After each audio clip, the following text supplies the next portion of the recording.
आइए dear students, आपका स्वागत है class 10th maths chapter number 11 exercise 11.1 के क्वेश्चन हम सॉल्व कर रहे हैं। आज लास्ट क्वेश्चन इस एक्सरसाइज का करेंगे। चैप्टर का नाम है कंस्ट्रक्शन, रचनाएं। तो इस चैप्टर में दो टाइप के तो क्वेश्चन है और वही क्वेश्चन रिपीटेड है और एक क्वेश्चन आपको बोर्ड एग्जाम में मिलेगा।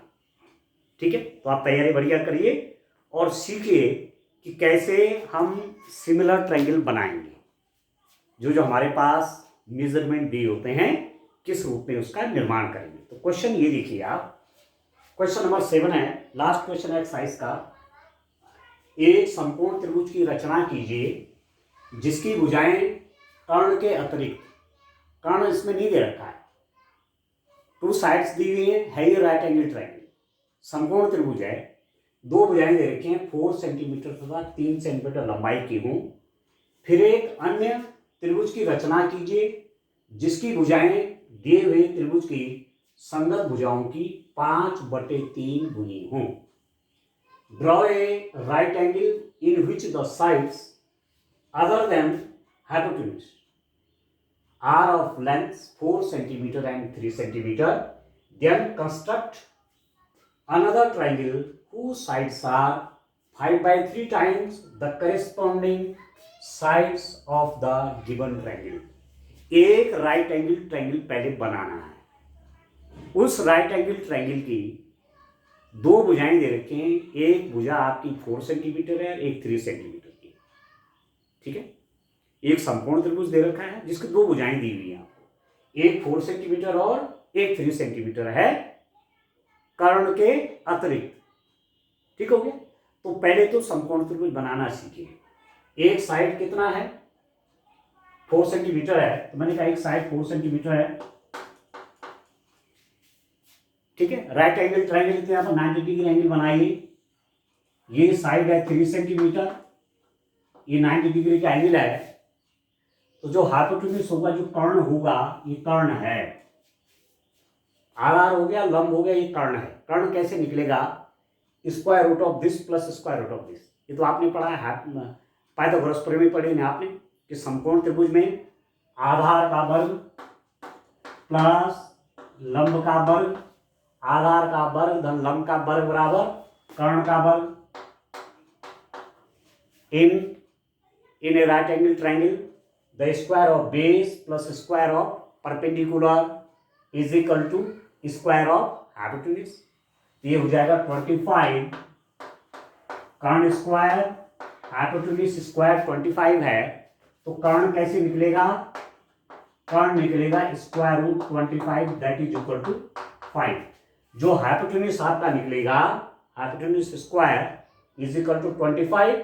तो हाइपोटेन्यूज कैसे निकालेंगे, स्क्वायर रूट ऑफ 25 भी 5 हो जाएगा।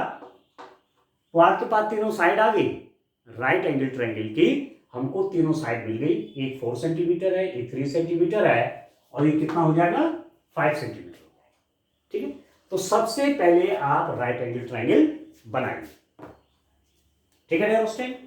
तो एक की साइड कितनी होगी, 3 सेंटीमीटर, 4 सेंटीमीटर और 5 सेंटीमीटर। एक साइड 3 सेंटीमीटर है, एक 4 सेंटीमीटर है और एक साइड निकल गई उसकी 5 सेंटीमीटर। ठीक हो गया। अब एक राइट एंगल ट्रायंगल बनाते हैं डियर स्टूडेंट। देखिए कैसे बनेगा, आप देखिए।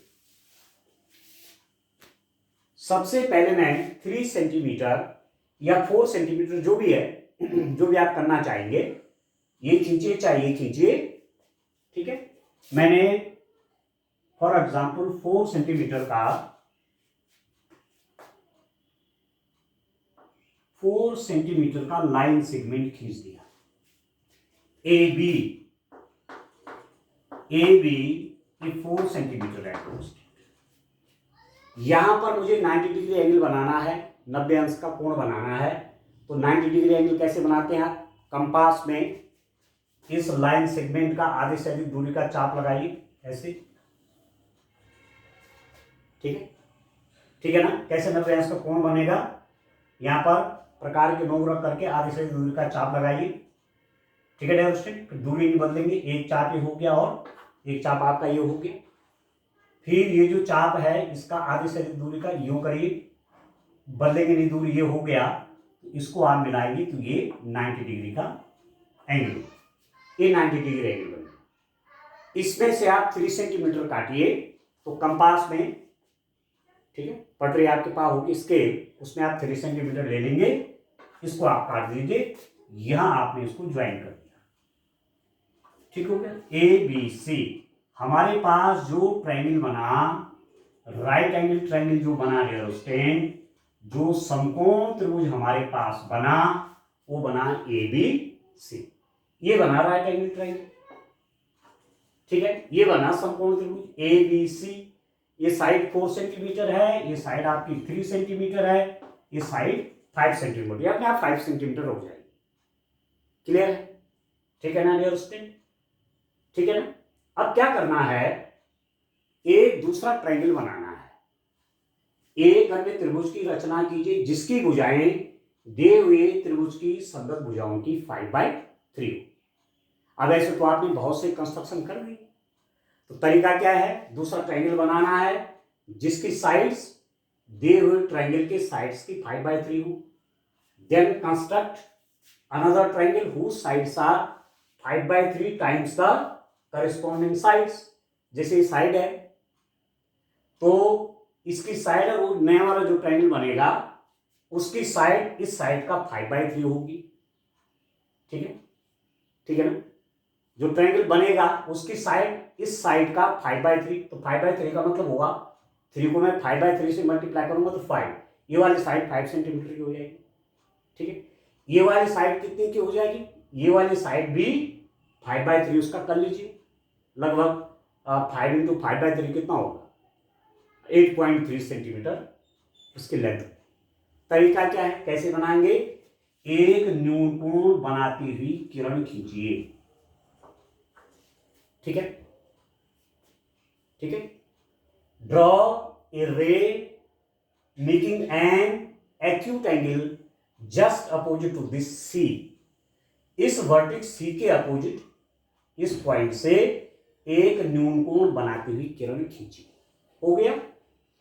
इस पर अभी जो 5/3 है इसमें से बड़ा कौन है, 5 है, तो इस पर 5 इक्वल आर्क काटिए, ठीक है, बराबर चाप लगाइए 5 किसी भी लेंथ के। तो जैसे मैंने इतनी डिस्टेंस माना ले ली, 1 2 3 4 एंड 5, ठीक है दोस्तों, इक्वल डिस्टेंसेस की होगी। इनका नाम रख लीजिए, माना मैंने कहा इसको ये है A1 A2 A3 A4 A5, A1 A2 A3 A4 और ये हो गया आपके पास A5, A1 A2 A3 A4 A5। अब क्या हो जाएगा ऐसे में कि A1 is equal to A1 A2 is equal to A2 A3 is equal to A3 A4 is equal to A4। देखिए A1 is equal to A1 A2 is equal to A2 A3 is equal to A3 A4 is equal to A4 A5, ठीक है दोस्तों। अब आप ऐसा करेंगे कि इसमें से 5/3 में जो छोटा वाला है स्मॉल कौन सा है, ये 3 है ना, तो जो 1 2 3 तीसरा वाला पार्ट है उसको यहां ज्वाइन कर लीजिए, ये आपने यहां ज्वाइन कर दिया, ठीक हो गया, ठीक है डियर स्टूडेंट। A3 को मैंने कहां से ज्वाइन कर दिया, B से ज्वाइन कर दिया, और इस साइड को मैंने डियर स्टूडेंट आगे बढ़ा दिया, इस साइड को और प्रोड्यूस करिए और आगे की तरफ बढ़ाइए। अब मैं क्या करूंगा, A3B के पैरेलल A5 से लाइन सेगमेंट खींचूंगा, ठीक है, A3B के समांतर।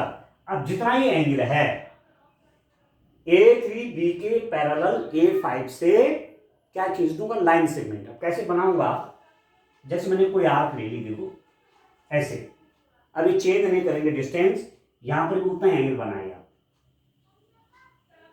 ये, ठीक हो गया। अब जितनी डिस्टेंस के लिए आर्क है इसको काटिए, देखो ये इतनी डिस्टेंस की है तो यहां इसको काटिए यू, ठीक है अंडरस्टैंड, समझ में आ रहा है आपको। तो अब इसको ज्वाइन करिए, इसको इससे मिलाती हुई खींचिए आप, ये जहां पर ये एक दूसरे को काट रहे हैं, ये इसके पैरेलल यहां से मैंने लाइन सेगमेंट खींचा, जिसने ए बी को, माना मैंने यहां पर कह दिया, इसका मैं नाम लिख लिया, कैसे, मैंने कहा ये हो गया B1, ठीक है। तो जो ए B1 आएगा, ए B1 इस ए बी के 5/3 होगा, ए B1 इस ए बी के, इस त्रिभुज एबीसी त्रिभुज की जो साइड है ना ए बी, ठीक है, एक नया त्रिभुज बन रहा है, तो इस ए बी साइड का 5/3 ये B1 होगा, ठीक हो। अब क्या करूंगा कि B1 से BC के पैरेलल लाइन सेगमेंट खींचूंगा, ठीक है, B1 से BC के समांतर यहां से रेखाखंड खींचूंगा। तो थोड़ा इसको चलिए मैं ऊपर बढ़ा देता हूं, ठीक है, और ऊपर बढ़ा देता हूं इसको, और ऊपर तक बढ़ा दीजिए स्केल से, ये हो गया। B3C से BC के समांतर B1 से समांतर रेखा खींचिए, एक लाइन सेगमेंट ले लीजिए ऐसे, ये हो गया, यहां पर एंगल बनाइए, इस रूप में आ गया।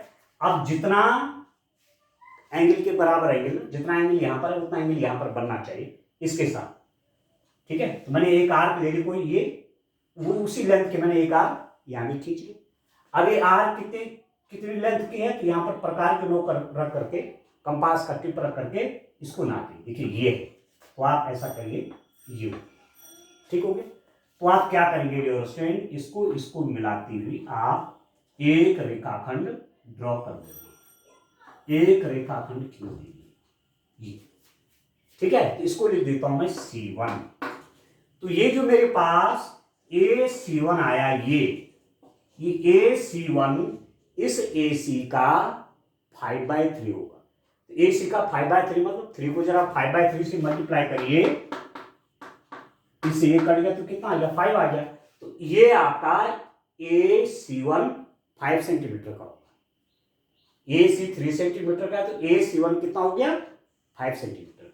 तो एक नया ट्रायंगल बन गया डियर स्टूडेंट, ये वाला, ये ABC के सिमिलर ट्रायंगल है, ABC के संगत एक ऐसा त्रिभुज कि इसकी भुजाएं और उस त्रिभुज की भुजाओं में 5/3 का अनुपात हो। तो ये वाला त्रिभुज AB है, वो वाला त्रिभुज कौन बना, AB1, एक साइड उसकी AB1 बन गई। इस साइड AC के करिस्पॉन्डिंग संगत कौन बन गई, AC1। इस साइड BC के संगत कौन बन गई, B1 C1, ठीक है ना। तो यहां पर ट्रायंगल मेरे पास क्या आ गया कि ट्रायंगल ABC के करिस्पॉन्डिंग, ABC के सिमिलर कौन ट्रायंगल बन रहा है, AB1 C1, ये वाला त्रिभुज बन गया हो। इस त्रिभुज की जो भुजाएं हैं, इस वाले त्रिभुज की भुजाओं की 5/3 हैं। The sides of this triangle are 5/3 of the sides of this triangle. इस त्रिभुज की भुजाओं का 5/3 करिए तो इस वाले त्रिभुज की भुजाएं आ जाएंगी, ठीक हो, ठीक है डियर स्टूडेंट। तो आपने लिखना भी है, क्योंकि हाफ मार्क्स फिगर के होते हैं और हाफ मार्क्स रचना कैसे कैसे की, कंस्ट्रक्शन लिखने के होते हैं। तो यदि 4 मार्क्स का था तो 2 मार्क्स का आपका फिगर होगा, और 2 मार्क्स का आपका कैसे कैसे आपने ये बनाया उसको लिखना है। यदि 6 मार्क्स का होगा क्वेश्चन, तो 3 मार्क्स का तो आपका क्या आ जाएगा, ये फिगर आ जाएगा, और 3 मार्क्स का स्टेप्स ऑफ कंस्ट्रक्शन, ठीक है। रचना के पद, पहले क्या किया, सर्वप्रथम एक ट्रायंगल बनाया ए बी सी, जिसकी भुजाएं 3 सेंटीमीटर, 4 सेंटीमीटर, 5 सेंटीमीटर है। उसके बाद ए बी के पॉइंट ए से न्यून कोण बनाती हुई, एक्यूट एंगल बनाती हुई एक रे खींची जो कि इस सी के अपोजिट डायरेक्शन में है। उसके बाद इस पर 5 बराबर चाप लगाई, ठीक। उसके बाद 5/3 में से जो छोटा वाला है 3, A3 से इस B को मिलाया, A3B के समांतर A3B के समांतर A5 से समांतर रेखा खींची जो कि A5B1 आया, तो A3B A5B1 के समांतर हो गए। फिर क्या किया, B1 से BC के समांतर रेखा खींची B1C1, तो इस प्रकार जो त्रिभुज बना AB1C1, ABC एक त्रिभुज है, इसके, ठीक है ना, AB1C1 जो त्रिभुज बना वो किसके सिमिलर है, किसके समरूप है, ABC के, और इनकी भुजाओं में, मतलब कहने का मतलब this by this is equal to 5/3, this by this is equal to 5/3, this by this is equal to 5/3। अब देखिए डियर स्टूडेंट, मैं इस बात को जो आपने लॉजिक पढ़ा हुआ है, सिमिलैरिटी ऑफ ट्रायंगल्स, त्रिभुजों की समरूपता, ठीक है ना, ठीक है ना, उससे इस ट्रायंगल की, एबीसी त्रिभुज की और AB1C1 त्रिभुज की भुजाओं का अनुपात देखता हूं। अब मैं कौन कौन सा त्रिभुज ले लेता हूं, देखिए ये वाला जो त्रिभुज है, ट्रायंगल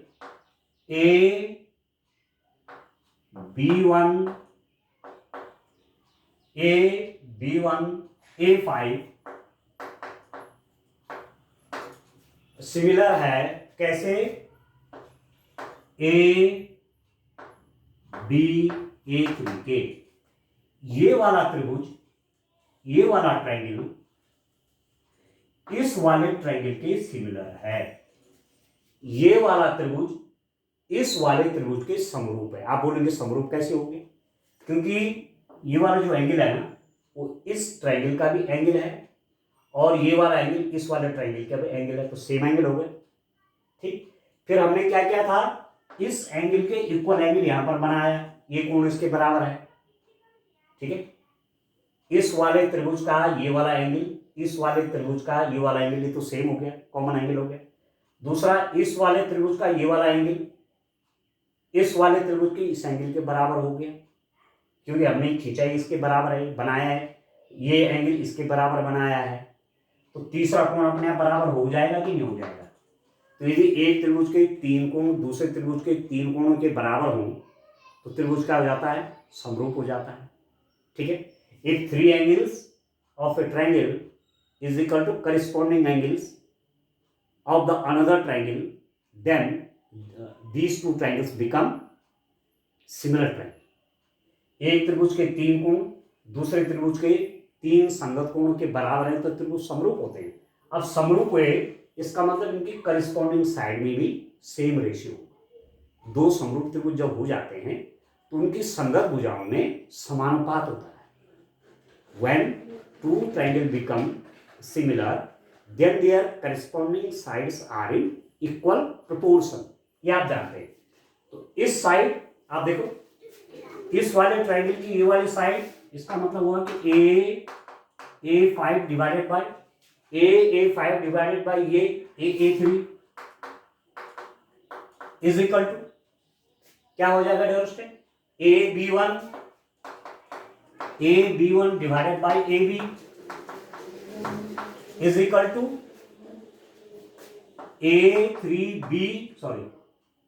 A5B करिए, A5B divided by A5B divided by A3B, ये हो जाएगा 5/3, क्योंकि आपको मालूम है कि ये पार्ट कितने हैं, ये 5 है, 1 2 3 4 5, तो A5 ये 5 पार्ट्स हैं और A3 कितने पार्ट हैं, 1 2 3 इक्वल पार्ट्स, तो 5 भागे हो गए और 3 भागे हो गए, 5 इक्वल पार्ट्स हैं और 3 इक्वल पार्ट्स हैं, तो ये कितना है, ये 5/3 है, इसका मतलब ये सब 5/3 होगा।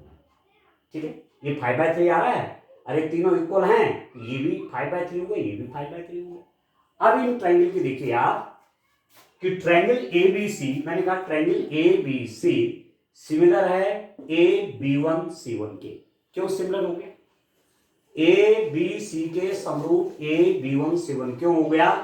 क्योंकि ये वाला एंगल कॉमन है, ये वाला कोण दोनों का है, इस वाले ट्रायंगल का भी है और इस वाले ट्रायंगल का भी, ये एंगल दोनों में है। दूसरा देखिए, इस एंगल के इक्वल मैंने ये वाला एंगल बनाया है, ये दोनों में कॉमन है, ये वाला एंगल इसके बराबर है, ये मैंने कंस्ट्रक्शन से किया, तो तीसरा एंगल अपने बराबर हो जाएगा। ठीक है, एक त्रिभुज के दो कोण यदि दूसरे त्रिभुज के दो कोणों के बराबर हैं तो तीसरा कोण अपने बराबर हो जाएगा। ये कॉमन है, ये वाला एंगल इसके बराबर हमने खुद बनाया था, तो तीसरा एंगल अपने बराबर हो जाएगा। तो इस वाले ट्रायंगल के 3 एंगल्स, इस वाले ट्रायंगल के 3 एंगल्स इक्वल हो गए, तो सिमिलर हो गए ना, ट्रायंगल समरूप हो गए। अब जब ये सिमिलर हो गए, ये ट्रायंगल और ये ट्रायंगल सिमिलर हैं, तो इनकी साइड्स में सेम रेशियो होगा, सेम प्रोपोर्शन में साइड होंगी। तो आप लिख दीजिए AB1 by AB is equal to, क्या लिख देंगे आप, AC1 by AC is equal to B1C1 by BC। अब यहां कुछ हमारे पास आया हुआ है, देखिए AB1 बाई AB किसके इक्वल है, 5/3 के। AB1 बाई AB कितने के बराबर है, 5/3 के बराबर हो गया। ये जो है AB1 बाई AB यहां से 5/3 है, तो इसका मतलब AC1 बाई AC भी 5/3 है, BC1 बाई BC भी 5/3 है। ठीक है, तो सिमिलर ट्रायंगल आपने इस रूप में आपने खींचना है, ऐसा आपने कंस्ट्रक्शन इसका करना है और लॉजिकली भी करना है, जो आपने थ्योरम में पढ़ा वो भी आपने करना है। ठीक है, अब चलिए, ये तो आपका एक्सरसाइज कंप्लीट हो गई, एक्सरसाइज 11.1। अब मैं थोड़ा सा ट्रायंगल से रिलेटेड, सर्कल से रिलेटेड कुछ और बात आपको बताता हूं। आप देखिए, एक सर्किल पर कितने टेंजेंट खींचे जा सकते हैं, how many tangents we can draw on a circle. एक सर्किल पर कितने टेंजेंट खींची जा सकती हैं, एक वृत्त पर कितनी स्पर्श रेखाएं खींची जा सकती हैं। ठीक हो गया, ये बड़ा इंपॉर्टेंट क्वेश्चन है और बोर्ड एग्जाम में डियरस्टेंट कई बार ये चीजें आपको पूछी जाती हैं और आपको ठीक से इसकी जानकारी भी होनी चाहिए। ठीक हो गया, tangents to a circle, tangents to a circle, tangents to a circle, वृत्त पर स्पर्श रेखाएं, वृत्त पर स्पर्श रेखाएं, टेंजेंट्स टू ए सर्किल। कोई सर्किल है डियरस्टेंट, एक वृत्त है, एक वृत्त है, ये इसका सेंटर है ओ सेंटर का सर्किल है और एक कोई पॉइंट है इसके अंदर, एक point P lies inside the circle. इस वृत्त जिसका केंद्र O है, इस वृत्त के अंदर एक बिंदु P है, तो इस P पर कितने टेंजेंट खींचे जा सकते हैं। तो आपने पहले पढ़ा हुआ है कि यदि बिंदु वृत्त के अंदर है, यदि बिंदु वृत्त के अंदर है तो यहां से जाती हुई कोई भी टेंजेंट सर्किल पर नहीं खींची जा सकती। If a point is lying inside the circle then no tangent can be drawn through this point. तो एक बात आ गई आपके पास, क्या बात आ गई? यदि बिंदु वृत्त के अंदर है, यदि बिंदु वृत्त के अंदर है तो इस बिंदु से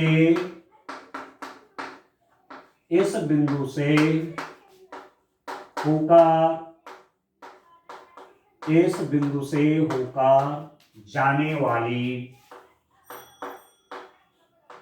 यदि बिंदु वृत्त के अंदर है तो इस बिंदु से होकर जाने वाली कोई स्पर्श रेखा नहीं खींची जा सकती है। बड़े इंपॉर्टेंट पॉइंट है, नहीं खींची जा सकती है। एक बात याद, if a point lies inside a circle,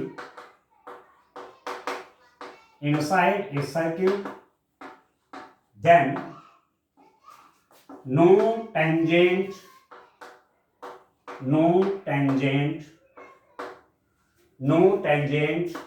can be drawn। ठीक है, यदि पॉइंट सर्किल के अंदर है तो कोई टेंजेंट नहीं खींची जा सकती। दूसरी बात आप देखिए, यदि पॉइंट सर्किल पर है मतलब this point is lying on the circumference of circle. ये जो बिंदु है वो वृत्त की परिधि पर है। मैंने कहा ये पॉइंट है क्यू, पॉइंट क्यू है ये वाला, तो यहां से जाती हुई कितनी टेंजेंट खींची जा सकती हैं? एक पॉइंट है क्यू, ये वाला पॉइंट जो कि क्या है, वृत्त के ऊपर है, तो कितने टेंजेंट खींच सकते हैं आप? उसके लिए क्या करना है आपको, आपने इसको रेडियस से मिला दिया। मतलब आपने इस पॉइंट क्यू को, ये पॉइंट क्यू है ना, ये पॉइंट क्यू है जो कि कहाँ है, सर्किल के ऊपर है। आपने इस पॉइंट क्यू को यहां से मिला दिया सेंटर से, तो आपके पास बन गया रेडियस। ये आप जानते हैं ये रेडियस है, त्रिज्या, रेडियस त्रिज्या। ठीक है दोस्तों, दिस इज रेडियस, ये त्रिज्या है। अब इस रेडियस से यदि आप 90 डिग्री का एंगल बनाएंगे, आपने 90 अंश का कोण बनाती हुई कोई रेखा खींची, ठीक है, draw A line making an angle of 90 degree with this QO। इस QO से 90 अंश का कोण बनाती हुई कोई आपने रेखा खींची या रेखाखंड खींचा, जो भी है, तो ये बन जाएगा टेंजेंट। ये हो गया टेंजेंट, ये हो गया आपका स्पर्श रेखा। आएगा समझ में? और इन दोनों के बीच में कितनी डिग्री का एंगल होना है? 90 डिग्री का एंगल होना है। तो आपके पास रिजल्ट क्या आया? If a point lies on a circle, then only one tangent can pass through this point। यदि बिंदु वृत्त के ऊपर है तो उस बिंदु से केवल एक स्पर्श रेखा खींची जा सकती है। क्लियर हो गया? तो दूसरी बात है, यदि बिंदु वृत्त के ऊपर है, वृत्त के ऊपर मतलब परिधि पर है, वृत्त के ऊपर है या वृत्त पर है, वृत्त पर है, तो उस बिंदु से जाते हुए केवल एक स्पर्श रेखा, केवल एक स्पर्श रेखा खींची जा सकती है। ठीक है? If a point is lying on a circle, then only only one tangent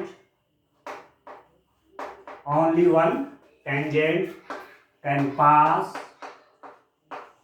through this point.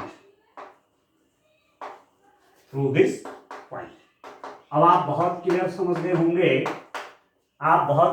गए होंगे कि यदि एक बिंदु वृत्त के ऊपर है तो उससे होकर वृत्त पर केवल एक स्पर्श रेखा खींची जा सकती है. If a point is lying on a circle, then only one tangent can pass through this point. ठीक है. और तीसरी बात है डियर स्टूडेंट, तीसरा पॉइंट आता है, ठीक है, तीसरा पॉइंट कहां हो सकता है? अब आप खुद भी अंदाज लगाएंगे. एक पॉइंट वृत्त के अंदर हो सकता है, एक पॉइंट वृत्त के ऊपर हो सकता है, और एक पॉइंट वृत्त के बाहर हो सकता है. कोई बिंदु कहां हो सकता है? या तो बिंदु वृत्त के अंदर है, या तो वो बिंदु क्या है, वृत्त के ऊपर है, या वो बिंदु कहां है, वृत्त के बाहर है. A point can exist inside a circle, on a circle और आउटसाइड ए सर्किल. ठीक है. तो ये कोई सर्किल है जिसका मैंने कहा सेंटर वो है, ये कोई पॉइंट P है. ठीक है दोस्तों, ये कोई पॉइंट P है, समझ में आ रहा है? तो इस पॉइंट P से इस सर्किल पर केवल दो टेंजेंट खींची जा सकती हैं. एक टेंजेंट आपकी होगी और एक टेंजेंट आपकी ये होगी. ठीक हो गया. PQPR.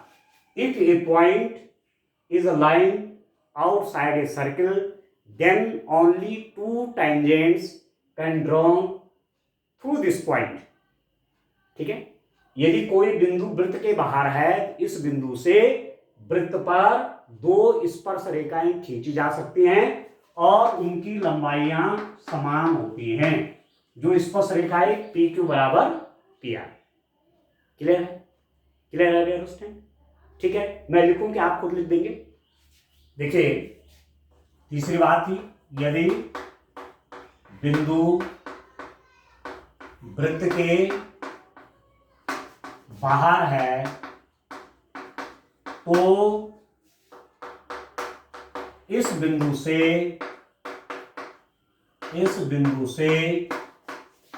वृत्त पर दो स्पर्श रेखाएं खींची जा सकती हैं और उन स्पर्श रेखाओं की लंबाइयां समान होती हैं. यदि बिंदु वृत्त के बाहर हो तो इस बिंदु से वृत्त पर दो स्पर्श रेखाएं खींची जा सकती हैं जो कि बराबर लंबाई की होती हैं. If a point lies outside a circle, then two tangents of equal length can be drawn to the circle.